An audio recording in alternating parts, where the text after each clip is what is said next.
angels. An interesting topic. Something we don't talk about very much or very often.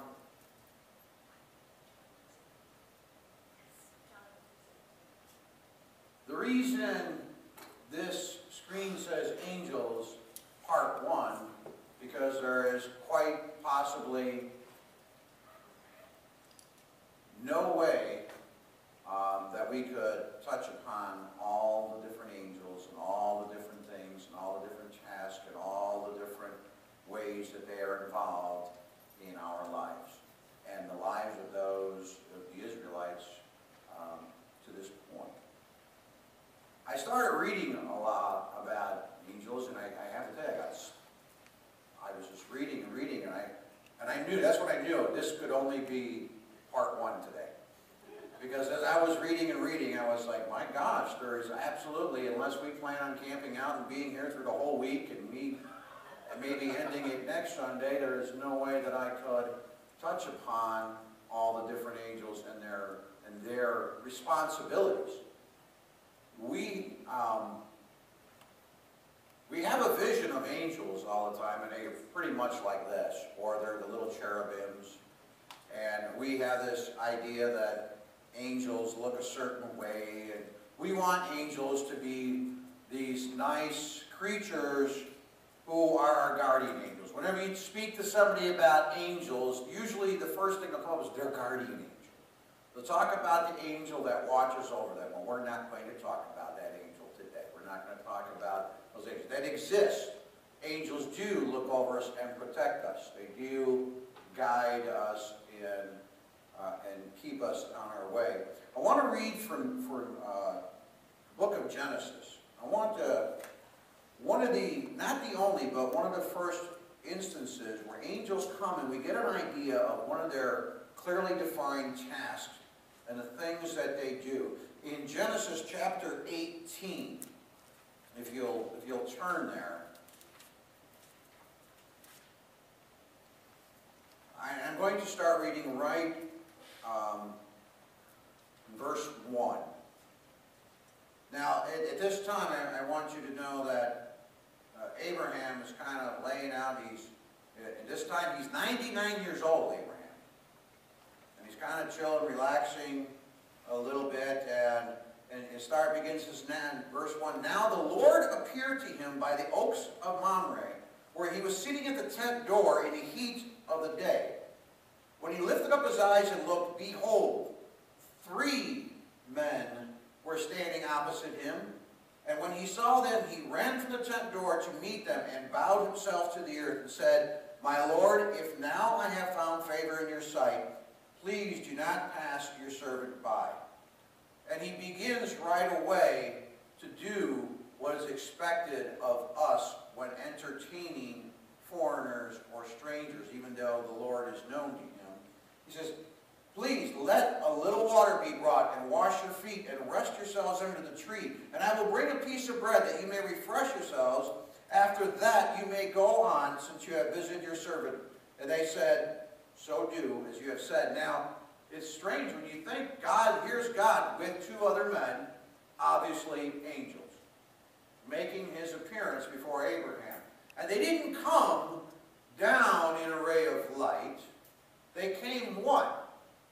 Obviously, if he wants to rush and get water to wash their feet, they came in a normal appearance as you and I.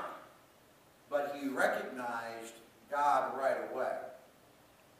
They came with dirty feet, which means they didn't come. They could have came holy and clean and in white robes, but this is not how the angels appeared. And we need to remember that. There's a reason why we need to remember that, and I will touch upon that in a moment. But the appearance of the angels in this story is very important. And then what they go on to do, what Abraham goes on to do, is very important, first off and foremost. He goes to get the water, and they said, okay, fine. Just in verse 6 says, so Abraham hurried into the tent to Sarah and said, quickly, prepare 3 measures of fine flour, knead it, and make bread cakes.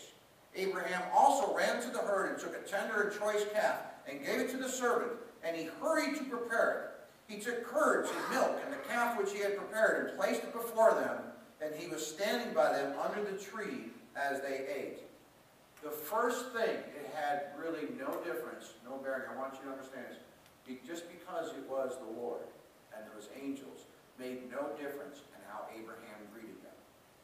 Any foreigner or traveler or stranger that happened to his tent, he would have done the same for him. It is the beliefs of God's people then, and it should be the same today, that any time a stranger or a foreigner comes into your home, that you treat them in very high regard. We're told in God's Word that we're to treat one another as we would ourselves, or to, as Paul says, to treat them greater than ourselves. And everything that Abraham does, he doesn't care about himself eating. He's not saying we will sit down. He's worried about getting the food, the milk, the things to nourish them, and placing them before his visitors. It's very important that we understand this, because we'll find out later why. That we treat whoever comes into our home in this manner. That we place them in a position of honor. Now I want you to know that during those times, also, that whenever someone came into your home during that day and age, they were under your protection. That no matter what happened, you were to protect them and to take care of them. Did you know that? Much like the children in your home today, you would protect them and take care of them and provide for them and do this.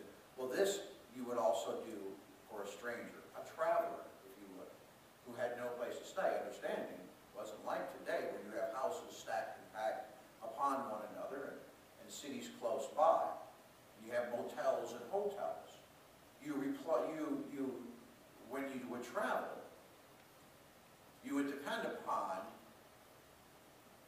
the friendliness or the openness of strangers who take you into their homes. You know, if you go over to Europe, you still see a lot of that. If you go over to Europe, you travel through some of the farther towns in Ireland, or which is not, but Ireland or Germany or some of those other countries, foreign countries where they have a lot big expansive farmland, they will actually take you into their home if you are a traveler coming into town, because they're small villages. And see, if you think about it, it's a wise thing to do. You say, why? Well, if someone were coming into your town to make trouble, wouldn't you heard the old term, keep your friends closer, enemies even closer? Rather than let them wander about the town with no one around them, you would take them in. Now, usually when you take people in, you start treating them kindly, they're less likely to do you harm. So this is the mindset of even over in Europe and how they do things. They will bring you in. You're a stranger. Well, we want this guy wandering around town. We don't know what he's going to do. Let's bring him in. And he will feed you and do much the same things. And I think it's kind of interesting. Because in today's day and age, that's almost unheard of. If someone came knocking on your door and said, I'm a stranger in this town and I need a place to stay, would you say, come on in? Let me get you some food? You need a shower? No, we wouldn't. Yet as Christians, we're supposed to behave that way. Did you know that? We're supposed to extend kindness to strangers. How else would that person possibly know that you're a child of Christ unless you did that? Otherwise, he'd think you're just like someone in the world. So angels come here, and along with the Lord, and Abraham treats them well. And it's after they ate, and there's no other information about Sarah giving child in there. If you jump down to verse 16, it says, the men rose from there and looked down towards Sodom. And Abraham was walking with them to send them off. And the Lord said, shall I hide from Abraham what I am about to do? Since Abraham will surely become a great and mighty nation, and in him all the nations of the earth will be blessed. For I have chosen him so that he may command his children and his household after him to keep the way of the Lord by doing righteousness and justice, so that the Lord may bring upon Abraham what he has spoken about him. Now I mention this for a reason. And this is the Lord finding that Abraham is a righteous and good man. And he's made this promise, this covenant with him. And then he goes on in verse 20, he says, the Lord said, the outcry of Sodom and Gomorrah is indeed great, and their sin is exceedingly great. Now we know a bit about Sodom and Gomorrah. Yes, it is. We know its reputation. But we hear, when you read that part, it says the outcry. These are people who are living in an area or within a city constantly feeling in danger and crying out to God to do something. Kind of like some of the neighborhoods we have now, where you hear about killings constantly on street corners and drug dealers and the outcry of the people, except people aren't crying out to God, they're crying out to the government to do something. In this case, in these villages, people in Sodom and Gomorrah, they're crying out to God, God, do something. The sin is great here, they mistreat people. And then it goes on to say, I will, he's in verse 21, says, I will go down now and see if they have done entirely according to its outcry, which has come to me, and if not, I will know. Then the men turned away from there and went towards Sodom, while Abraham was still standing before the Lord. Now this is where the role of angels comes in. It says that the Lord is still standing with Abraham. Now it's funny, God says, I will go, yet the two men go. What God means in that is, I will send representatives. I will send my angels to check out Sodom and Gomorrah, to find out what exactly the situation is and why people are crying out the way they are. Is the sin exceedingly great? Here we have the first case of undercover angels. Going undercover, going to Sodom and Gomorrah, going to visit there to find out what is going on. And to make a decision for God, under God's guidance, whether it is worthy of saving or not. So in another regard, you have the law and order angels. Yeah. But they are going to judge and sentence under God's guidance and authority. See, we often see angels as these helpful creatures who come and lend assistance, but we don't. What we forget to realize is there are angels who are sent to give justice where justice is necessary, to also destroy. When we picture angels as building us up, God has his army of angels that are sent to destroy. And we know in the story that Lot was at the gate, greets the travelers, and what's he do? Exactly as Abraham. He says, let me have you stay at our place. They're like, no, we'll stay at the square. You know. In other words, they were just going to kind of mill about the city and kind of get an idea of what was going on. But Lot says, no. Let me take you in. Takes them in, and what's he do right away?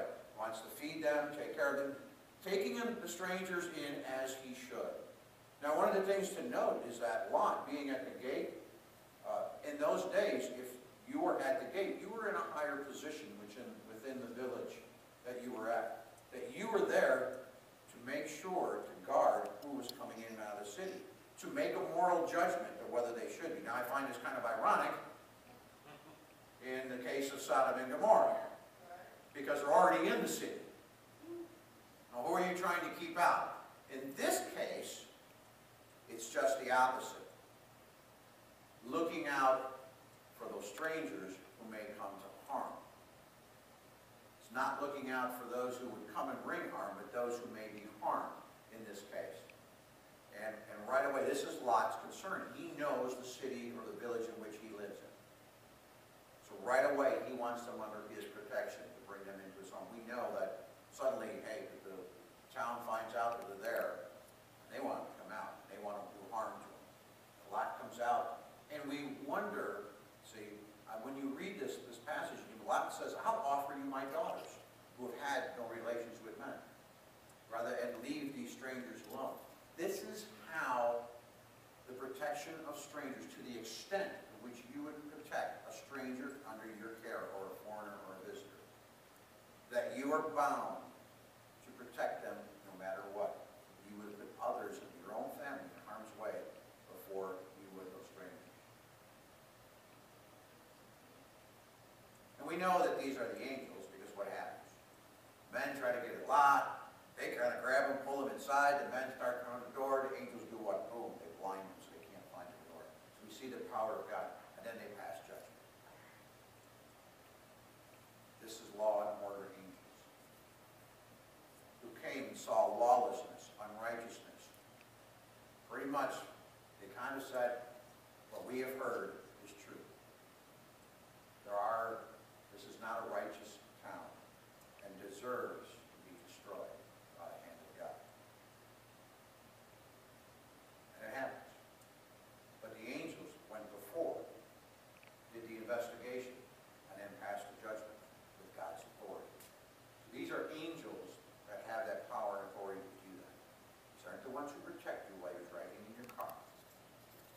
These are the ones who want to find out where unrighteousness is. And why is this so important? If we look, God chooses to protect those who are righteous. God chooses to protect his children. And he will protect you. This is where we go back to protection thing, through destruction. He will destroy those who would try to come bring harm against you. And we see this all the way through the Bible. We see this in many different instances, where we see angels used and brought to destroy, not to build up. We see in Sodom and Gomorrah, the conquest of Canaan, God said, I will send my angels forth before you. And they are sent to protect the righteous, but to destroy the wicked. To protect Israel. You know what? Before your army even goes in there, I'm going to send forth my angels. I'll start knocking off people right away. So here's the undercover thing again. They go in there, they kind of spy it out. Okay, here's the head guys, here's the people who are really, all right, and then the angels just start destroying. In the plague in Genesis, did you know that one of the angels is referred to as the destroyer? And Paul refers to that destroyer again later on in 1 Corinthians, and he says, let's not act like fools. Let's not mess up like they did then. Otherwise, God will send a destroyer. And there's an actual fear that this angel, this destroyer angel, may come and start wiping out people. When David angered God, and God gave him the three choices. Here's your three choices, okay? He says, your army can be pursued and defeated for 3 months. He said, you can have 7 years of famine, or you can choose 3 days of a plague.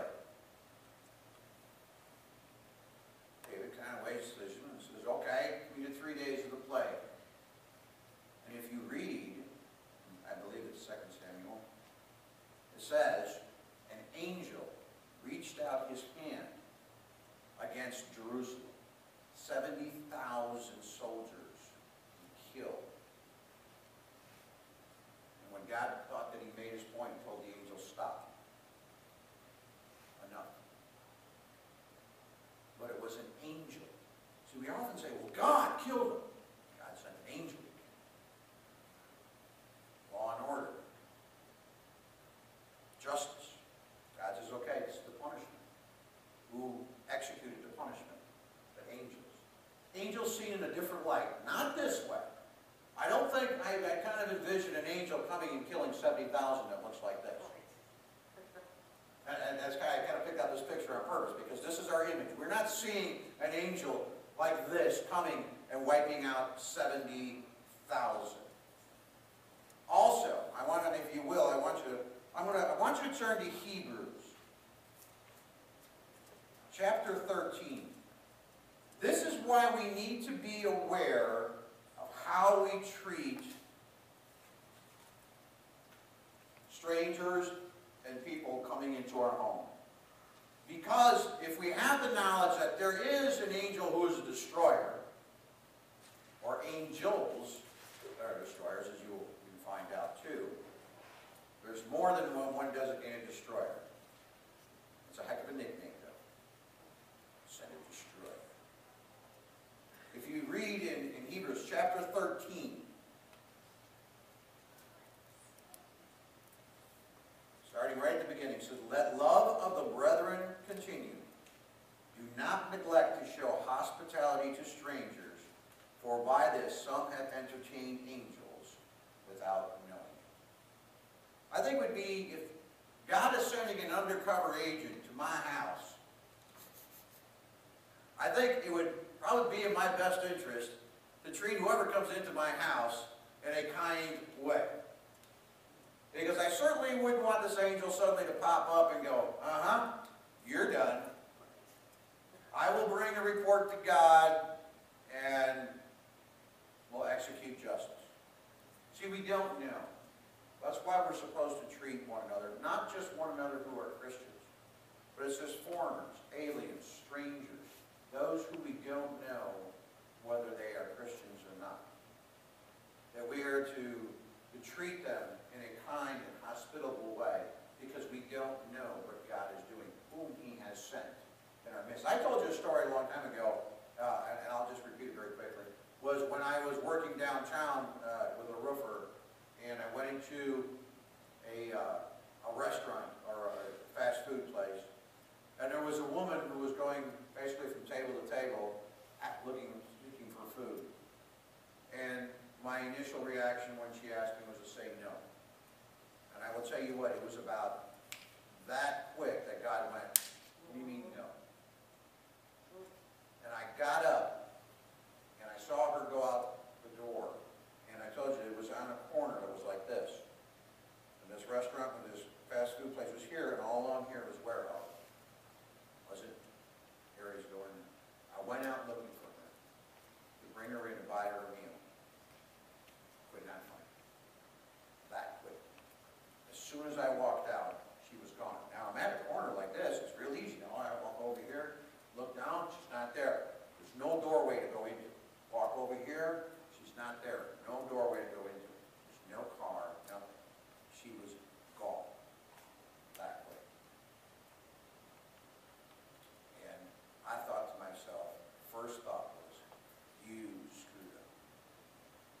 You failed. God, this could have been an angel that God sent to test where I am and what I would do, how I would respond.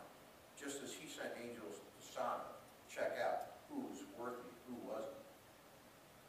He could have sent this angel into this restaurant, into this fast food place, to find out who was worthy and who wasn't. And I had failed. And I said, oh, man, I was fearful. I really was. I screwed up. I was really down on myself. I messed up big time. Thankfully, God was merciful. And I wasn't wiped out by the destroyer. And about some time later, I was working for the paint store. I had a person come in the paint store asking for money for food. I literally was broke. Had no money in mine. And went, I've got nothing. And the guy walked out of the store, and as I was turning, I got fired for this, but I said, there's a cash register full of money. Whatever I take out of there, I'll put back. And I grabbed $5 out of the register, went out. This time, it didn't disappear. I caught him, Mr. Short. I said, come here. Get yourself some food. And was so thankful because I remembered being tested prior to that. And that I didn't take this verse into consideration. That I didn't show hospitality to a stranger. I didn't meet the need of someone in need.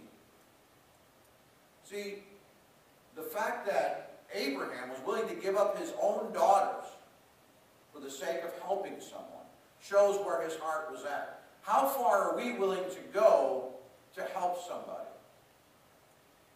without any idea who that somebody is, and that somebody could be an angel sent by God? An angel of law and order to come and decide who is righteous and who isn't. To make a decision whether you're worthy or not. Jesus goes on to say in the book of Matthew, if you want to turn there, in Matthew 24, in verse 36, and he talks about his return, and he says, but of that day and hour no one knows, not even the angels of heaven, nor the Son, but the Father alone. And he goes on to say, for the coming of the Son of Man will be just like the days of Noah. Now it's important to remember that. Turn back in the same book, Matthew, to verse chapter 13.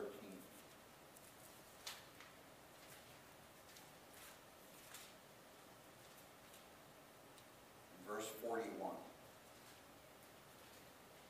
It says, the Son of Man will do what? Will send forth his angels, and they will gather out of his kingdom all stumbling blocks and those who commit lawlessness, and will throw them into the furnace of fire. In that place there will be weeping and gnashing of teeth. The angels will come forth. He says it'll be like in the day of Noah. And what did he do in the day of Noah? Took the person, the family that was righteous. And he said that at that time that the world is just corrupt. Look around you. The world that we live in. The killing, the lawlessness within government, constant corruption that we see, the behavior, what we allow, what we accept nowadays in our society.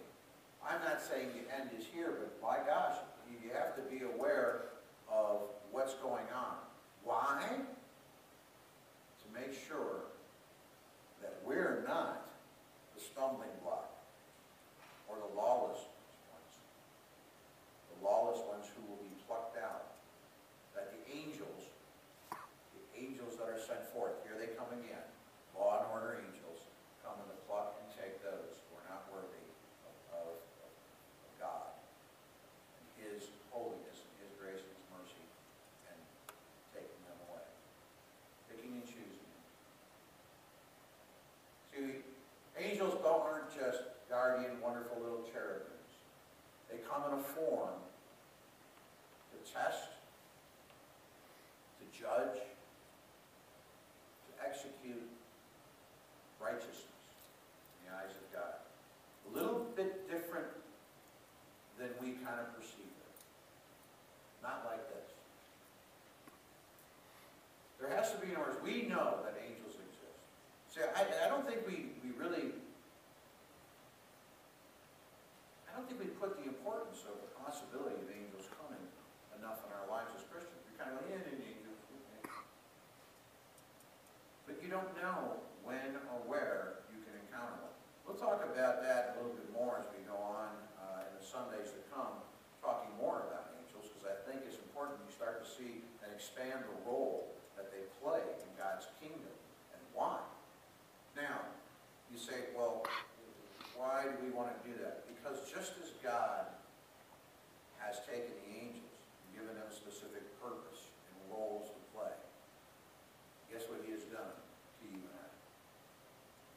He has picked and chosen us for a specific purpose and a role to play. Just as I stand up here as a pastor, that's one of the roles that I play. It's important to embrace the things of God, be what he wants you to be where he needs you to be in order for things to function how he needs them to function. It's important that we accept our roles within the kingdom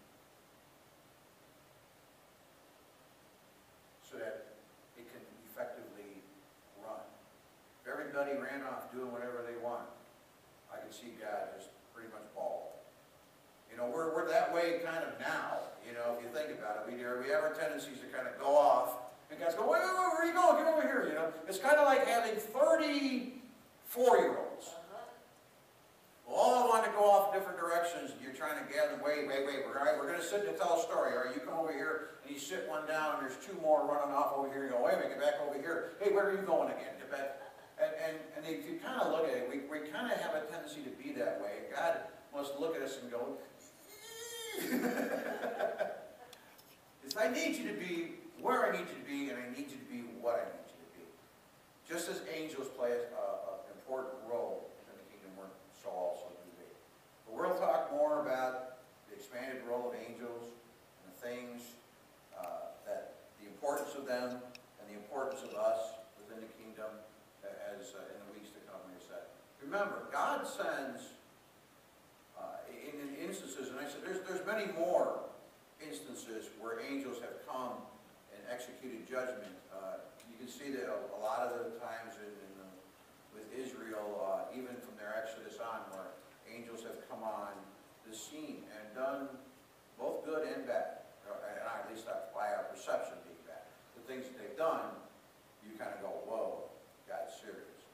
But the one thing that we do know is, in all those instances, whenever God felt as though his people were going to come upon him, that's when he stepped in and sent his angels.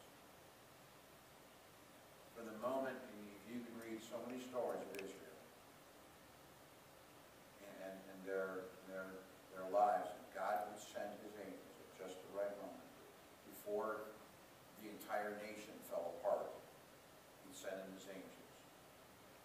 And I want you to know that he does the same with us individually. You are a nation, you are a nation, you are a nation, you are a nation in that regard. That when God sees that there's trouble upon him, he will send his angels to protect, to execute judgment,